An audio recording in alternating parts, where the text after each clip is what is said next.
ஒன்றிய அரசின் வருமான வரி சட்ட திருத்தத்திற்கு கடும் எதிர்ப்பு தெரிவிக்கும் ஈரோடு ஜவுளி வணிகர்கள் இதனால் தொழில் மேலும் அழிவை சந்திக்கும் என்று கவலை தெரிவித்துள்ளனர்.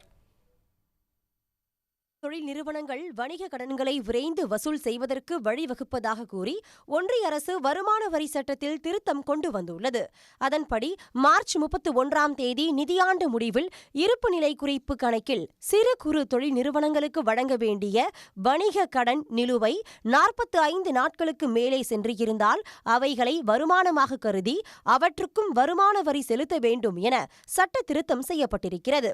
ஒன்றிய அரசின் இந்த நடவடிக்கையால் ஈரோட்டில் ஜவுளி தொழில் மேலும் நசிவை சந்திக்கும் என்று உற்பத்தியாளர்கள் மற்றும் கடை உரிமையாளர்கள் கவலை தெரிவித்துள்ளனர். மத்திய அரசாங்கம் ஒரு திட்டத்தை கொண்டு வராங்க. என்ன திட்டம்னு பார்த்தீங்கன்னா, MSME சிறு குறு தொழில் பண்ணுற ஜவுளி வியாபாரம் பண்ணுறவங்க, மொத்த தொழில் பண்ணுறவங்களுக்கு 45 நாளுக்குள்ளே கொள்முதல் பண்ணுற தொகையை நாங்கள் கணக்கில் கொண்டு வரோம்னு சொல்லி ஜிஎஸ்டியில் அறிவிச்சிருக்கிறாங்க மத்திய அரசாங்கம். 45 நாளில் எப்படி நாங்கள் கொள்முதல் பண்ணி எப்படி நாங்கள் அந்த கணக்கை கொண்டு வர முடியும்? ஏற்கனவே நாங்கள் பணம் செல்லாத போச்சுன்னு சொல்கிறப்ப ரொம்ப அடிபட்டிருக்கோம். பத்தாவதுக்கு பருத்தி விலை, நூல் விலை, அது இதுன்னு ஜவுளியே ரொம்ப மோசமான நிலைக்கு தள்ளப்பட்டிருக்கிறதில்ல. நாங்கள் பர்ச்சேஸ் பண்ணுறதுலேயே ஜிஎஸ்டியில் தான் 5% ஜிஎஸ்டியில் தான் நாங்கள் பர்ச்சேஸ் பண்ணுறோம். இப்போ நாங்கள் 45 நாளில் நாங்கள் கொள்முதல் பண்ணுற பார்ட்டிகிட்ட நாங்கள் எப்படி பேமெண்ட் கொடுக்க முடியும்? புதியதாக சென்ட்ரல் கவர்மெண்ட் ஒரு ஸ்கீமை அறிவிச்சிருக்காங்க. அது அறிவிப்பு எப்படின்னா ரொம்ப வேதனைக்குரியான அறிவிப்பாக இருக்குது. அது ஏற்கனவே பாதிப்பு வியாபாரிகள் ஜவுளி வியாபாரிகள் அனைவரும் பாதித்து கொண்டு இருக்கோம். ஒவ்வொரு பாதிப்பும் அதாவது ஒவ்வொரு ஆண்டும் ஒவ்வொரு பாதிப்பில் கடந்து இப்போ வியாபாரம் ரொம்ப குறைவாக இருந்துகிட்டு இருக்குது.